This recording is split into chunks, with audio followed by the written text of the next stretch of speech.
Buona a tutti! Hoje eu trago uma memória de criança registrada em foto. Eu sempre coloquei tudo na conta do espiritual. Até o dia que eu assisti o UFO acadêmico na UERJ, com as presenças da doutora Gilda Moura e do professor Maldonado. Lala também estava presente e o professor Júlio Gralha da UF. Enfim, esse assunto está se tornando mais estudado e mais levado a sério, mas no meu tempo, quando eu era criança, as pessoas eram internadas em clínicas psiquiátricas. Então, quando alguém falava sobre isso, se dizia: não fala sobre isso.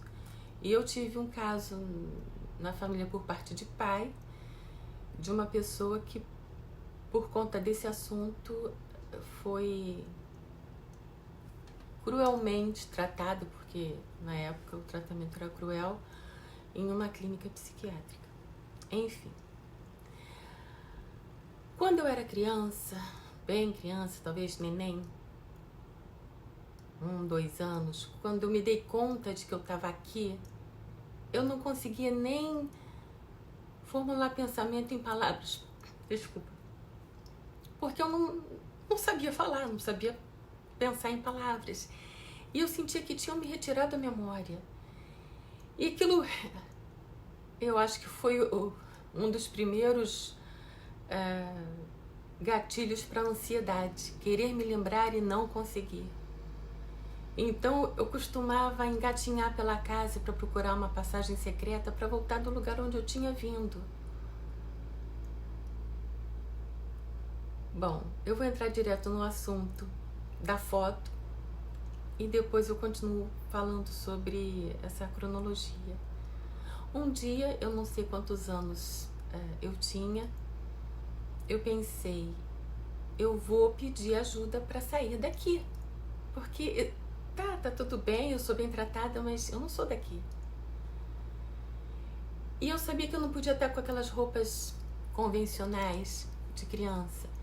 Então eu peguei lenços da minha mãe. E fiz com um lenço eu fiz uma saia, com outro lenço eu fiz um bustier. E o mais interessante é a questão do véu. Eu nasci em lar espiritualista, kardecista. Então, eu não sabia da importância do véu nas igrejas evangélicas, em algumas que ainda seguem essa tradição, porque tem uma teoria que pode ser conversada mais adiante, de que seria como se fosse uma antena, né? O véu ou o cabelo longo da mulher. E eu sempre tive cabelo longo. Enfim, eu pedi para minha mãe tirar uma foto. Eu não sabia o que era fotografia. Eu sabia que tinha uma lente. E eu pensei, através dessa lente eu vou mandar uma mensagem de resgate. Eu quero sair daqui. Então é essa foto que vocês estão vendo. Eu não tinha nenhuma sensação de pertencimento ao meu lar, ao planeta. Eu me lembro que uma vez, assim, eu me lembro das memórias, porque eu não conseguia pensar, né? Na Ilha do Governador, onde eu morava, né? Eu morava onde hoje é o MV1, Rua Marino da Costa, 86. Os fundos, tinha o 101 e o 102. O 101 era da minha mãe, que meu avô havia construído, e o 102 da minha tia. E a gente passeando de carro no Fusquinha 68, eu vi os lixos na rua, né, os sacos de lixo pro lixeiro recolher, e eu pensei, eu não posso... Aí veio na minha cabeça, né, a imagem de eu dormindo e os meus pais não entendendo que eu estaria dormindo, me pegando e me colocando no bolo de lixo. Eu não tinha noção do amor que os pais têm pelos filhos. E isso é uma coisa importante, porque os pais amam tanto os filhos quando eles nascem, e eles não têm essa noção, ou pelo menos eu não tinha. Enfim, então fui crescendo, ainda criança, né? E teve um outro episódio que me chamou muita atenção. Nessa casa na ilha, ela tinha um corredor comprido, era um modelo de casa da época, né? Então tinha a sala, o banheiro e a cozinha. Mas aquele corredor parecia enorme para mim. E era sempre a mesma história do meu pai. Quem vai apagar a luz da cozinha? E eu tinha muito medo de apagar a luz da cozinha. E uma vez, eu colocava isso na conta de sonho, tá? Uma vez eu fui apagar essa luz e vi 3 seres altos. E eles me pegavam. E aí, a memória que eu tenho, que provavelmente não é ficou corrompida, né? Mas a memória que eu tenho é que eles teriam me levado, arrastado pela rampa que tinha, a rampa que está do lado do portão principal do colégio MV1 na Ilha do Governador. E alguma coisa interferia naquele momento que eu era trazida de volta. E então eu escutava assim, ela desmaiou, ela desmaiou. Isso foi depois dessa foto que eu tô mostrando pra vocês. E eu fiquei, quando eu cresci, eu pensei, coisa absurda, né? Foi sonho de criança. Mas agora eu já não sei mais. Enfim, quando foi que eu me dei conta de que esses sonhos não eram sonhos? No UFO acadêmico durante a pandemia, durante o lockdown. Em 2020, faltava uma semana para a pessoa com quem eu estava na época retornar.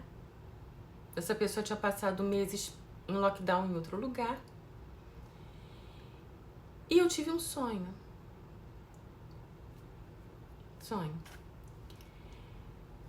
Eu estava num lugar, no Google Maps eu localizei qual seria esse ponto de encontro.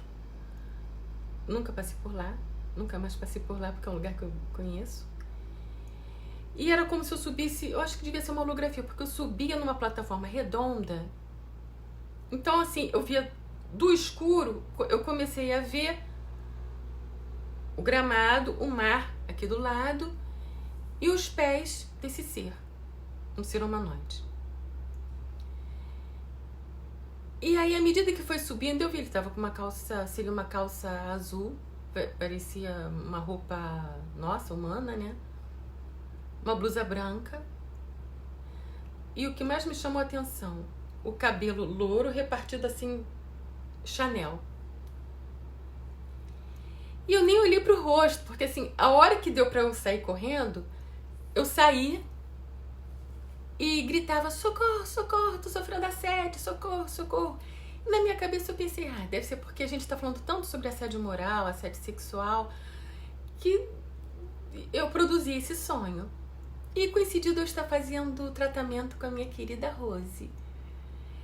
Rosimeire Pascoal, minha psicóloga. E aí eu contei pra ela desse sonho, ela ainda falou assim, não seria um alter ego? Eu falei assim, não, por conta da cor do cabelo. O cabelo era um louro muito branco, não me identifico com esse cabelo. E era um ser grande, né? Enfim. Aí quando a pessoa que estava comigo voltou, estava em lockdown, ele trabalhava em home office aqui do lado, onde vai ser também um estúdio pra mim. E eu tinha uma consulta marcada com uma endocrinologista, por conta até da questão hormonal da menopausa. E aí eu perguntei pra ele assim pelo ouvido, você acha que tem algum problema eu pegar Uber? Ele, não vai pegar Uber. Porque, estranhamente, a bateria do meu carro, que eu ficava andando pra frente e pra trás, justamente pra não arriar, uma semana antes eu tinha levado o carro pra fazer perícia, porque ele tá na justiça, a bateria não ligou. Então, por isso eu perguntei a ele sobre a questão, o que ele achava de eu pegar um Uber. E aí depois ele falou assim, não, porque eu tive um sonho. Na cabeça dele, o que ele viu, o ser que ele viu, que é a mesma descrição, remetia a ele como se fosse o vírus. Porque eu não sei. E aí, quando ele começou a fazer a descrição, eu falei assim, eu terminei. Ele era assim, assim, assim, assim, com o cabelo assim. Ele olhou pra mim sério. Era. Mas ele não acreditava, ou não acreditava, ou não queria acreditar, eu não sei. E ele falou, não, isso é coisa da sua cabeça, o famoso gaslight. E aí eu falei, bom, a gente tem uma testemunha, a Rose, minha psicóloga, a gente pode perguntar pra ela, porque eu falei pra ela desse sonho, eu falei desse ser. E aí eu perguntei pra ele assim, mas ele queria me fazer mal? Ele falou assim, não, muito pelo contrário. Enfim, aí ele falou que descreveu o sonho, não vou descrever aqui pra vocês, porque me chocou a reação dele e da pessoa com quem eu estava na época. E ele só falou assim, pela primeira vez num sonho, eu consegui derrubar uma pessoa mais alta do que eu e vencer, digamos assim. Então, fugiu ao padrão do sonho. A partir daquele momento eu comecei a procurar em Facebook, porque eu sou do tempo do Orkut, né? Então, dificuldade grande no Facebook, tentando achar alguém que descrevesse o mesmo ser, para eu tentar entender porque qual foi a minha grande questão, que ainda é, na verdade, né? Ao longo desse tempo. Eu faço caminhada aqui em cima no terraço, que é um terraço aberto, porque eu tenho claustrofobia, que também está relacionada a isso. Tem outras pessoas da minha família que também têm claustrofobia. E eu tenho memória de estar junto com essas pessoas no que eu achava que fosse um hospital enorme, com portais enormes, tudo branco. Enfim. Quando eu fazia minha caminhada, eu perguntava, mas esse ser é benevolente ou é malevolente? E até hoje eu tenho essa questão. Eu tendo a crer que seja benevolente, mas aquele que se julga de pé, cautele-se para que não caia. Então, por enquanto, eu permaneço fechada para isso. Mas a partir desse momento eu comecei a buscar todas as memórias para trás. Porque eu pensei, caramba, nem tudo deve ter sido espiritual. E o meu pai falava muito nos extraterrestres. Ele falava que a alma gêmea dele estaria num planeta orbitando Alcione, o que deixava a minha mãe muito triste, né? E recentemente, após essa separação, eu me aproximei da família do meu pai e descobri que houve um tio Procópio que, coincidentemente, morava na Ilha do Governador. Ou seja, as duas famílias, da minha mãe e do meu pai, Ilha do Governador. Ele morava numa casa na Ribeira, onde ele tinha um terraço e uma luneta. E ele buscava contato. Parabéns, ele conseguiu. E com todo respeito às pessoas que buscam contato, enfim, que têm uma ideia lúdica sobre isso, mas através da minha visão, foi um contato que amaldiçoou a família. Que não é o mesmo contato desse ser que eu vi, porque eu acho que esse ser, ele apareceu por conta das minhas andanças e ficar à noite no lockdown. Então, acho que não são os mesmos. Mas aí eu peço ajuda a vocês, se vocês compreenderem alguma coisa sobre isso, de me ajudarem, porque eu não tenho... quando a gente trata da gente mesmo, a gente não tem capacidade.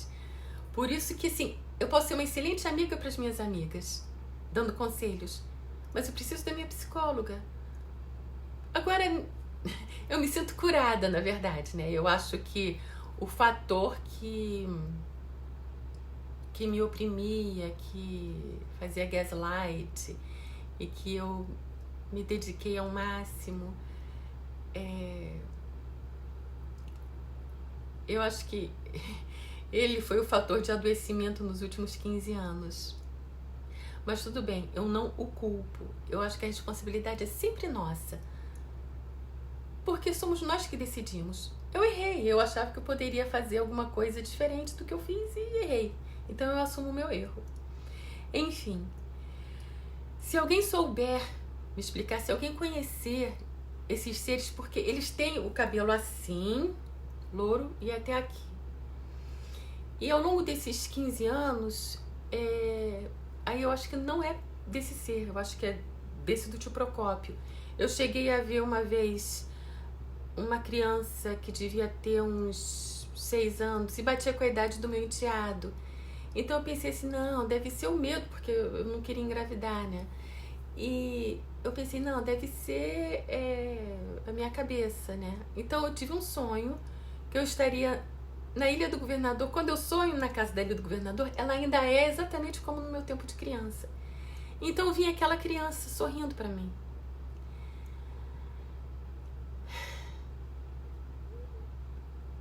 Infelizmente, assim, a coisa do pré-julgamento, né? Quando essa criança sorriu, os dentinhos dela eram assim, sabe? Parecia esse dente assim, daquele peixe, que tem os dentinhos assim, piranha, né? O peixe.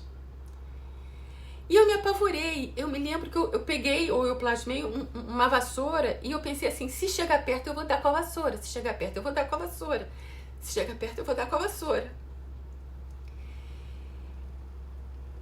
Eu peço à fonte criadora perdão, porque na minha cabeça era sonho. Mas depois eu vi essa criança, já um rapazinho. E aí eu tive a oportunidade de pedir desculpas. Eu não sabia. Isso também foi durante o lockdown, eu não sabia. E depois eu sonhei com uma moça. Na verdade, era projeção, né? Eu acordava do corpo e via essa moça sentada. Eu tô gravando aqui sentada na cama, tá, gente? Que ainda não fiz cenário.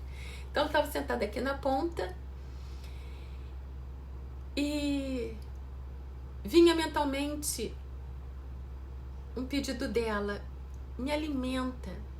E eu sabia que não era alimentação orgânica. Era, de alguma forma, passar para ela o amor. E ali eu tinha uma outra consciência. Era como se eu tivesse acesso a conhecimentos pretéritos. E eu olhei assim para cima e falei com a fonte: meu Deus, eu chamo de mãe a fonte. Mãe, como eu vou dizer para ela que ela não tem a tua centelha? Enfim, aí eu penso na história, né, do Pinóquio e do Gepeto, né? Que Pinóquio não tinha uma alma. E de tanto que Gepeto orou, isso me marcou muito, porque eu decorei a frase em português quando eu era criança. Pinóquio se tornou um menino de verdade. E o Gepeto orava, né? Estrela do fim da tarde, para minha felicidade, faça Pinóquio virar um menino de verdade. Então eu acho que apareceu uma fada, né? Transformava Pinóquio numa criança com alma. Eu acho que essa é a experiência mais linda que um ser senciente pode ter. Não é ter, né? É ser. Ser uma centelha divina, uma centelha da fonte que tudo é. E eu já assisti vídeos, eu me lembro de um da Meire J. Costa, ela falando sobre essa questão que ela tinha assistido também, um vídeo, a fonte dela não vou me lembrar, sobre se todo mundo seria, né, uma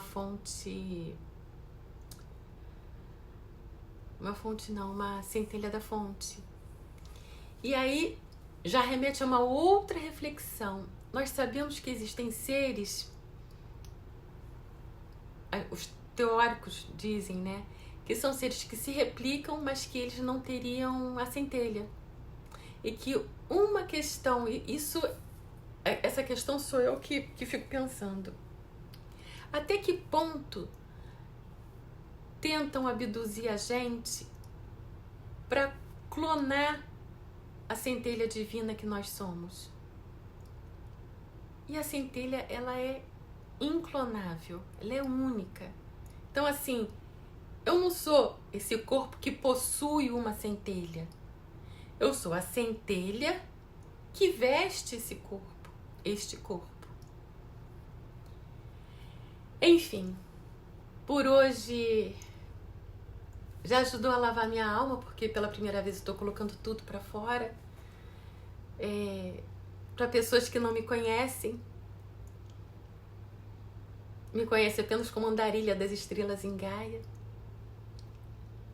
E eu agradeço a quem ouvir, a quem puder compartilhar os seus pensamentos sobre isso, principalmente me ajudando a compreender, porque eu tenho comunicação. O que muitas pessoas não falam sobre essa comunicação é que assim, a gente é uma estação de rádio. E às vezes eu estou falando com o que eu chamo de meus espíritos protetores, meus espíritos guias, e de repente o padrão da energia muda. E aí eu estou falando com... Eu chamo dos extras, né? Não extraterrestres, mas extra no sentido de extra do contexto, né? E aí mas o que vocês querem? Bom, para estarem conversando, alguma coisa está sendo permitida, mas eu não confio em tudo que eu recebo.